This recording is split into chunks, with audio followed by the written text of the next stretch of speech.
Hey guys, it is Tiffany Ott here, and we just finished up our Mastery Chat conversation over on Twitter tonight, and we had Joshua Stamper right here at Joshua__Stamper. I messed that up. I'm sorry I messed your username up. That's right. He moderated for us tonight, and the topic was restorative practices, and it was awesome. So, Joshua, real quick, give us like a 30-second rundown. How are you feeling right now? Oh, it was a whirlwind. I'm exhausted, but it was such a good conversation. I was really happy with just what was stated in the Twitter chat and all the resources. I'm really excited to go back and to kind of go through everything and just kind of break it all down because there was just so much information that was shared tonight. Absolutely. You know, I had somebody send me a direct message on Twitter, like right before the end of the chat, and they said, can you please gather all of the resources that were shared tonight and share it, because there's a lot of great stuff here. So I think I see a blog in the future or something where I just go through and I collect all of these resources, because there were so many. Like every couple minutes, somebody was posting about a book or a link or an article or an idea. And it was just, I love it when we have chats like that. It really makes me really happy to see the community coming together to share ideas and support each other. And that's why we keep doing Mastery Chat every week, because it's really just a great community.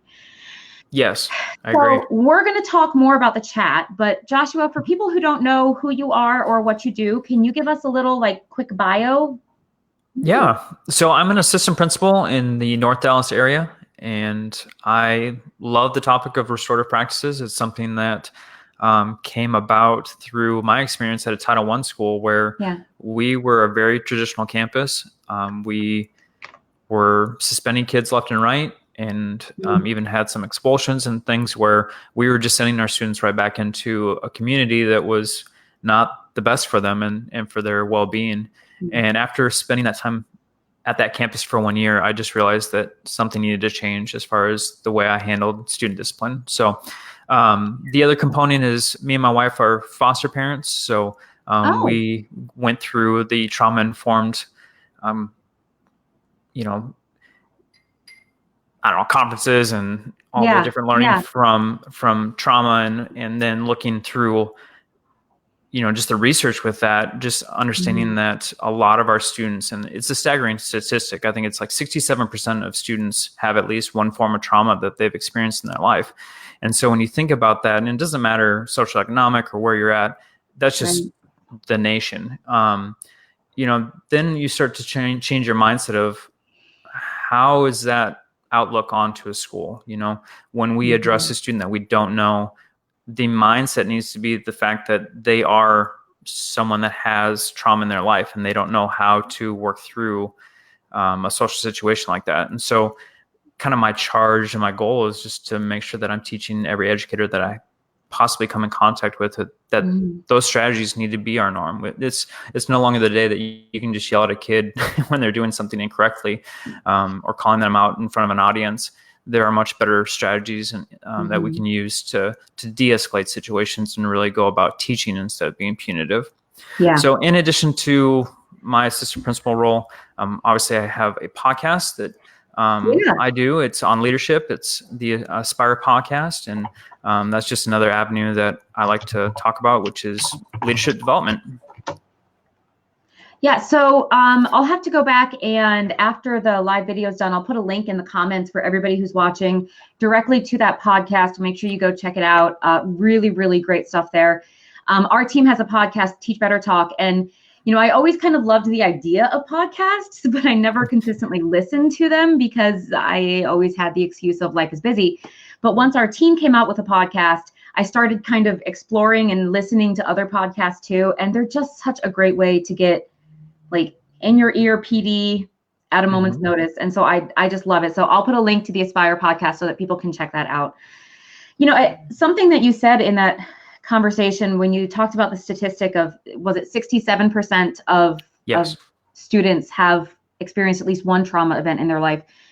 We really all need to go on the mindset that every kid in our classroom has had a trauma experience that has impacted them. And we often will not know what that trauma is or have any way of knowing what that trauma is, which is why I think it's so important that these restorative practices just become an automatic it's the mode of operation. Like it's not the response to a kid who's struggling. It is the response to all kids, because we never know what somebody's story is. And I'm thinking you have a question. What was it? Question number, I don't recall, but it was about detentions and suspensions, right?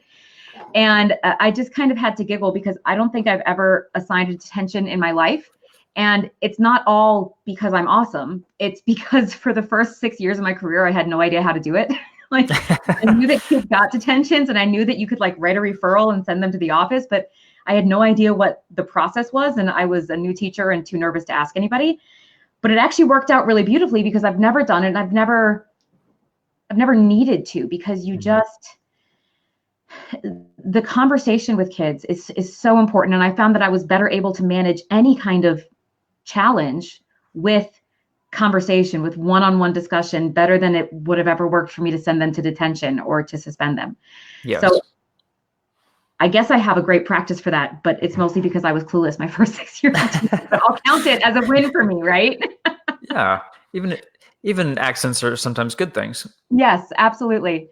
So was there anything in particular in the chat, any question that kind of really struck you as the responses were really striking, or I don't know, something that struck you as significant during the chat? Anything stand out for you? Well, I just appreciated the positive feedback in regards to this is what I've done, this is what I've seen, and providing real tangible examples. I think that was something that, in other chats that I've participated or moderated, it sometimes can be these overarching concepts. And so it's more of a theology or an idea, but it's not really getting into the nitty gritty. And so that's what I appreciate about this chat, not only the resources, but then also the like specific examples of, and that's kind of what I was trying to get with the questions too, is, like the question that you referred to, what is an example of you being creative in your discipline, and so, you got to see a cell phone policy, and you got to see, if someone was throwing a wad of paper in a trash can, how they would interact with that student instead of just sending them out of the classroom and, go to ISS. No, we're going to, use this to be a learning experience for you. And we're not going to do a power struggle. We're going to have this as a commitment as one human being to another, instead of me barking at you and demanding and trying to show that, I have the authority. We're going to, have the emotion aside, and we're going to deal with this in a respectful manner. And so I just really enjoyed all the different.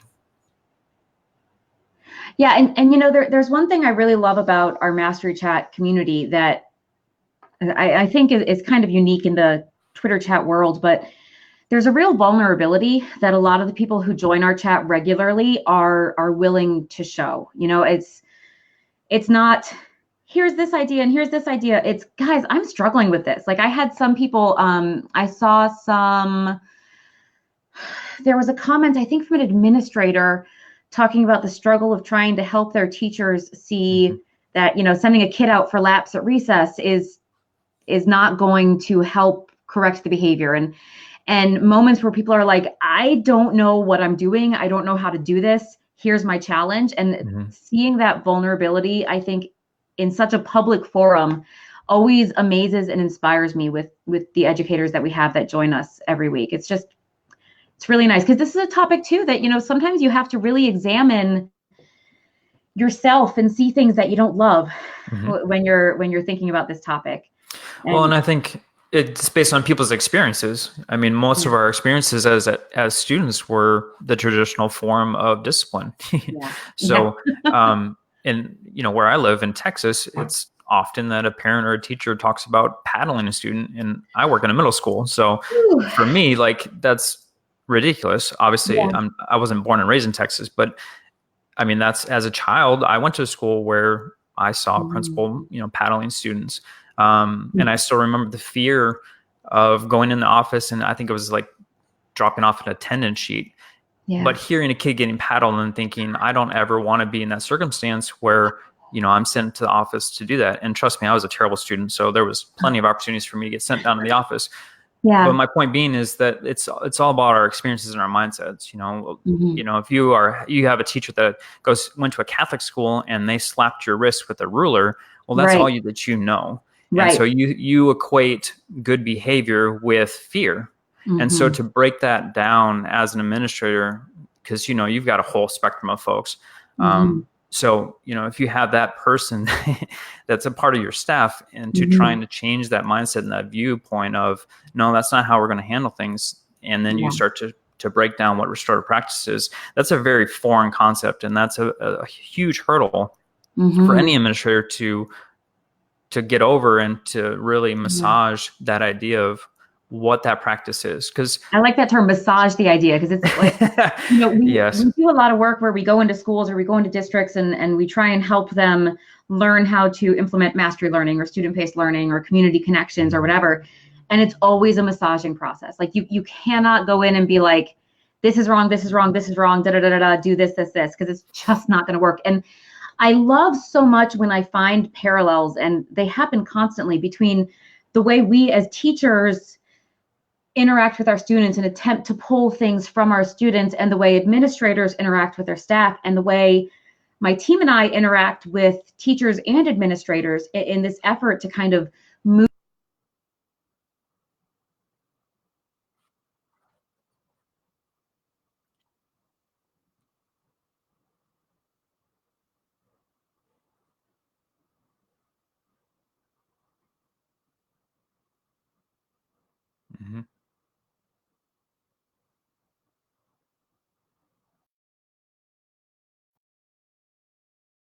Pop out? Can you see me? Yes, now I can. Okay, did I disappear for a second? Just a second. Really weird. Okay, what was I saying? I don't remember. Oh, it's the same process that we have to do with our students. We have to look at each of them as individuals and say, what's your struggle? What's your struggle? What's your struggle? And how can we come to this place together? Oh, really good chat tonight. I'm so excited to go back and reread everything. Yes, another me too. question I really liked, Joshua, was the self-regulation question. And I liked this because, you know, I have a degree in, I have a couple different degrees, but one of them is in gifted education. And with gifted students, you frequently see problems of self-regulation, like asynchronous development in terms of intellectual ability versus emotional maturity, et cetera. And so there's a lot of resources and research on self-regulation for gifted students, and with significant parallels to other populations. But self-regulation is always something that I've been interested in, and teaching self-regulation is something that sounds great, but it's a little bit more complicated than just teaching self-regulation, right? Yes. So as you were writing that question, kind of what were you thinking of in terms of the way you'd want to help people develop self-regulation, or how you'd coach your teachers to do it? Like, kind of what was in your mind about self-regulation when you were writing that question? Sure. So when I wrote that question, it's mostly because a lot of times as educators, we have assumptions. And at the middle school level, one of the largest misconception is that our students know how to do very adult things. Yeah. A lot of our students look like adults. They don't act like adults. But I taught middle school for 6 years. Yeah. So it's like, you know, act your age, or, you know, there's usually a statement that's in regards to, like, you know, no crying, you know, things that are said that I wish weren't always stated by staff in general. And that's not just teachers, that's counselors, that's administrators, where we can't assume that all students know how to regulate their emotions. And so I really wanted just to have some tangible examples again of teachers providing opportunities of, like, this is how I handle things when a student is in a very unstable emotional state. Yeah. Yeah. Well, you know, and as I was thinking about that question, I was trying to fit my response in 280 characters, which is, you know, it's very hard. Because really, when it comes to self-regulation, it's not a skill. Self-regulation is 100 skills all rolled into one. And just like with so many other things discussed in the chat tonight, it's individual to the student. And in my answer to that question, I said, your strategies for self-regulation are going to be different if you have a kid whose behavior comes from anxiety versus a kid whose behavior comes because they're confused and don't understand the content, or the kid who had a fight with their parents before they came into school that day. So, you could probably build an entire chat, actually 10 chats on self-regulation strategies for like all these different kinds of situations. And as teachers, we just have to be constantly adding to our toolbox. And I think that's where being reflective becomes so important. And I think that perhaps that's one of the reasons why I love Mastery Chat so much, because every week it's reflective. It's just an experience where you examine who you are as an educator, and you get feedback from other people, and you get an opportunity to kind of grow a little bit more, be a little bit better tomorrow than you were today, and add another little tool to your toolbox. So for sure. I also enjoy it. Joshua, I want to say I create all the images for Mastery Chat for every moderator that we've had. And I always love seeing kind of the ways people build their chats and kind of the flow of the questions. I kind of geek out about it, like a data science nerd or something. It gives me insight into who they are as a person. Yes. And I really thought this was an interesting build of questions that was kind of balanced between, examining theory and concepts and how you feel about things, and then throwing strategies out. So really, really nice job on those questions. Thank you. Now I'm going to throw one at you. Right? Yes, please. It's actually one that you already answered when you posted your answers in the chat, but I want you to share it in this Facebook group. Okay. So your question 7 was, what are your goals moving forward to enhance restorative practices? And you're in an administrative position, so you have that lens, right? But you also, you try and share this information on multiple channels and stages, and try and get it out to as many people as you can. So what are your goals in the next, I don't know, let's say 6 months? What do you want to do about restorative practices? Oh, goodness. And you have more than 280 characters. Yeah, I appreciate that. That's such a big question. It is. So one, it is a huge passion of mine. If you would have asked me, a couple years ago, if that was the case, I would have probably said something completely different. But the more I investigate and the more I research and implement on my campus, the more I see the value in it, and that just builds on my passion for it. So obviously, I try and bring that the topic of restorative practices on my podcast quite often, just because I want to use that avenue to not only build leadership development, but also to really hit at hard topics. And like you stated, I like earlier, the hard topic. Yes. In the pre-chat, I was listening while I was getting ready for the chat, but you all had talked about, just how restorative practices can be kind of a divisive topic, and you kind of have two sides of the coin as to where you fall. There's not really a whole lot of middle ground. It's either you love it or you have all these really negative experiences with it. And so I just want to get it out as much as possible. So for instance, in November, I'm with the conference with you all. Teach Better Conference, November 8th and 9th is going to be awesome. So I can't wait to speak about restorative practices in that forum. And then obviously like I said, the podcast, I've got blogs out there. If you go to joshstamper.com, me and my wife have a series. I think we've got 3 blog posts. And that kind of goes with the questions this evening, is that there's other components. It's not just restorative practices. It is the trauma piece, and it's also the way that we communicate with our students and how we de-escalate students. And there's just so many other little branches that go off of with restorative practices that are important. And I just think it's a whole holistic thinking. I don't think it's just one component that you can focus on without touching on all these other little smaller components. So that's kind of where the chat led. But for me, I just want to get it out as much as possible, because I think it is such an important piece. And I actually have a blog post coming out with Todd Neslony here in the next week. He's my next guest on the podcast, but we're touching on all of these topics, and it's called Grace When We Fall. And the reason for the title is because all of our kids screw up. It's going to happen. It could be, Johnny, the best student, he has the greatest grade in the class, but even he's going to make mistakes at some point in the year. And a lot of times as adults, we say, well, we're preparing them for high school. We're preparing for being an adult. And they act as though when we're an adult, we don't receive any grace. And that's not the case at all. We get grace all the time. I get lots of grace in my life. Yes. I've provided teachers with so much grace in regards to being late to a meeting or, fill in the blank.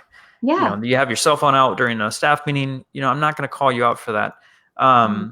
And so all that being said is that it's just good to have that lens of our kids are going to mess up, but when they do mess up, we're still going to love them. And our goal is to teach them about the correct behavior, not about just disciplining and punishing. And even though we're in this high emotional state, it's not about us. Because a lot of times, looking back and looking at the data and the punishments that are provided to our students, when we really dive in and, like you said, reflect on the situation, it's really about the punishment is for the adult, not for the kid.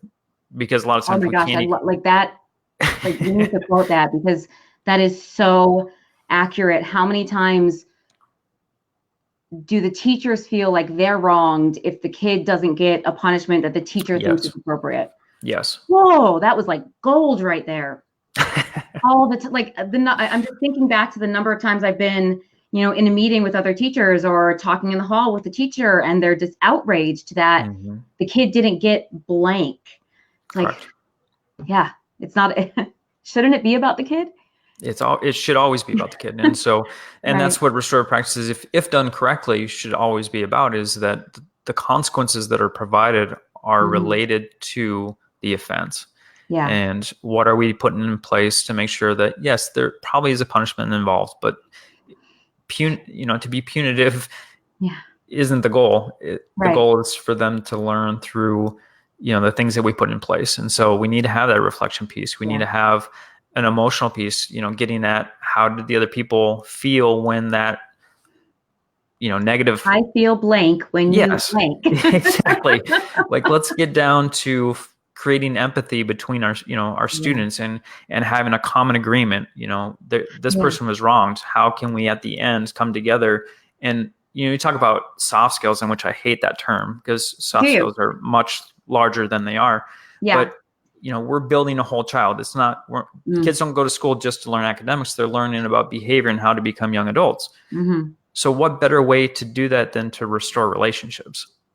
And when teachers get outraged about that process, it blows my mind because it's like there's some adults that can't even restore relationships. So don't you think it's pretty important that we help our kids figure out how? Exactly. I mean, when they're an adult and they're in their job in their workplace and they have a conflict with a customer or with a colleague, they need to have those skills in place to make sure that they're able to move forward as an adult. And restorative practices is just one avenue to make sure that happens. And if we can be a part of helping them figure out how to do that, then we should. Yes, most definitely. Yeah. Well, Joshua, I really enjoyed the chat tonight. I really enjoyed chatting with you here on Facebook, and I cannot wait to meet you in person in November at the conference. That's going to be great. We've got all sorts of networking events, so get ready to be exhausted at the end of those 2 days because we're just going to be going nonstop for 48 hours. It's going to be perfect. I am going to gather a bunch of resources that were shared during the chat tonight. I'll put together a blog for that. We've got lots of great stuff that we want to share with you guys and help give you the resources that you need in order to help take that next step forward. And as always, we will be back next week for Mastery Chat, 8 o'clock Eastern, and over on Twitter. And we will see you then. Joshua, thank you again so much. And, keep us updated on your journey, okay? I sure will. Thank you so much. All right. Thanks, Joshua. Bye, guys.